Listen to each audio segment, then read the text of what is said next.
kaayyoo tokkoof Harargeen mancaa qarataanaan tuulamni farda leenjisaa kaayyoo tokkoof diina Oromoo balleessuuf wal balleessuuf otoo hin ta'in yeroo Harargeen mancaa qarru tuulamni farda kan leenjisu diina Oromoo balleessuuf.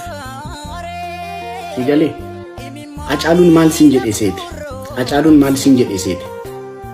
Arsii luka cabsitu Amboo tokko laa Wallagga ajjeestu Gujiit gumaa ba'aa siin jedhe waa'ee tokkummaa keeroo sitti himu jechuudha. Nama jireenya isaa guutu ati waa'ee Oromummaa otoo hin beekin ati Oromoodha jedhee nama siif qabsaa bahe. Nama siif jedhee du'e akkamitti arrabsitaa dhoko? Siif jedheetoo du'e. Siif jedheetu bahe. Ummanni Harargee Sumaalee irraa buqqaa'ee dheetu 4 kiiloo milineema daraashitti bahe. Diina funduratti du'a lubbuusaa kennee akkasitti siif qabsaa dhoko. Siif qabsaa bar lubbuusaa siif kennee bar. Nama lubbuusaa siif kennee akkamitti arrabsitaa dhoko?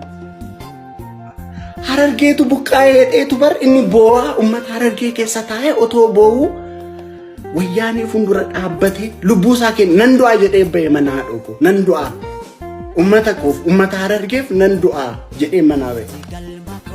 Siif du'uuf nama sii du'e akkamitti arrabsitaa dhoko? Haceeko kanan turre gatiin kee harrabsamuuf qeeqamu silaa hamaa kee dubbachuun eenyurraayyuu eegamu bu'aa mataa kee dhiifteessa silaa siif malu yeeyyi dura dhaabbattee kan jiraa nama qalu kan jiraachuu kee jibbe bulguu garaadhaaf kaatu arras warri si qeequ yeeyyi dhaloota nyaatu gaarummaa kee dhoksanii kan sitti bocan hamaa kan rabbiin hin sodaanne gantoota garaa lamaa asiif achi fiiganii yoo sitti diban cilee dhugaadhaaf firdii fidee ni dhufa guyyaan illee nama harkaa miliqanii fi rabba harkaa immoo dheessuuree silaatuma ta'eeyyuu hacee maqaa kee balleessuuree taliila koo qulqulluu jabaa koo garaan jirbii hayyuun meeqa soo dhufeeyyuu sin madaalu bee dibbii harka yartuu keessatti dhiigni kee dhangala'e reeffi kee daddarbamee waan gatiin qabne ta'e galmee seenaarra jira dhaloonni ol kaatee hattuun daldalarra jira arrasi maqaa keetiin daatee hamma kophee miilla kee wallaalaan hin madaalle arrasi arrabsuyyuu kan takkaasin gargaarre ati yoomuu gootuma addunyaa guutuun beekee Waaqayyo abbaan firdii nuuf amaaru lubbuu kee haceen eenyudha jedhee gaafataa yoo jiraate haceen ija Oromooti kan abbaan garaa nyaate. Haqaan baay'attee udaan fidde jette Oromoon nuka duraanuu manni Rabbii tuqamee garaan nu gubatu roottan amantii dahoo godhatanii hayyuu fi goota kenna goota gaafa xiiqi akka keetii laayivii seenes wajjin an albaane deebistanii arrabsitanii nu arrabsiiftanii diina nutti kofalchistan Rabbii keessa yoo sodaattan wanta amantan sodaadha dhiisa amantiin kamuu amantii namaa arrabsin jedhu amantiin kamuu abbaa itti amaneef amantiidha. Ijoolleen Hacaaluu arrabsitan Hacaaluu kan ganda tokko isinitti fakkaate. Hacaaluun kan ganda tokko miti illa. Hacaaluun from the first ammas deebi'een isinitti hima. Albaamii isa jalqabaa irratti galaanni gibee guutus laftuuf bidiruun nama ceesisaa garaan jaalatee rafuu halkaniif guyyaa nama deemsisaa jedhee waa'ee bareedduu Jimmaa yeroo haasa'u inni inti mataasaa bareedduu Jimmaa jaalateeti miti. Sirbichis waa'ee jaalalaa miti. Oromoon Jimmaaf Oromoon Shawaa tokko akka ta'e siif ibsa. Yeroo Hacaaluun ba'ee bareeddiitti afran qalloo wal jaalachaa wal dhabnaari yeroo jedhu waa'ee dubartii dhaasaa jira miti.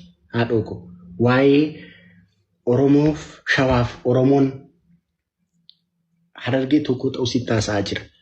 Baaliyyoo yeroo isin jedhu ooyiruu keessan gamaa warri kee yeroo jedhu waa'ee dubartii dhaasaa jira miti. Waa'ee tokkummaa Oromoodha sitti haasaa jira. Harargeen maccaa qarraan tuulamni farda leenjisee roorroon daangaa dabarraan qeerroon falma murteesse yeroo isin jedhu maal isin jechaa jira seete? Kaayyoo tokkoof Harargeen mancaa qarataanaan tuulamni farda leenjisaa kaayyoo tokkoof diina Oromoo balleessuuf wal balleessuuf otoo hin ta'in yeroo Harargeen maccaa qarru tuulamni farda kan leenjisu diina Oromoo balleessuuf. Si galee Hacaaluun maal sin jedhee seeti? Hacaaluun maal sin jedhee seeti? Arsii luka cabsitu Amboo tokko laa. Wallagga ajjeestu Gujiit gumaa ba'aa sin jedhe. Waa'ee tokkummaa keeroo sitti himu jechuudha. Nama jireenya isaa guutu ati waa'ee Oromummaa otoo hin beekin ati Oromoodha jedhee nama siif qabsaa bahe. Nama siif jedhee du'e akkamitti arrabsitaa dhoko? Siif jedheetoo du'e. Siif jedheetu bahe. Ummanni Harargee Sumaalirraa buqqaa'ee dheetu 4 kiiloo Milineema Addaraashitti bahe diina funduratti du'a lubbuusaa kennee akkasitti siif qabsaa'aa dhoko. Siif qabsaa'ee bar lubbuusaa siif kennee bar. Nama lubbuusaa sii kennee akkamitti arrabsitaa dhoko?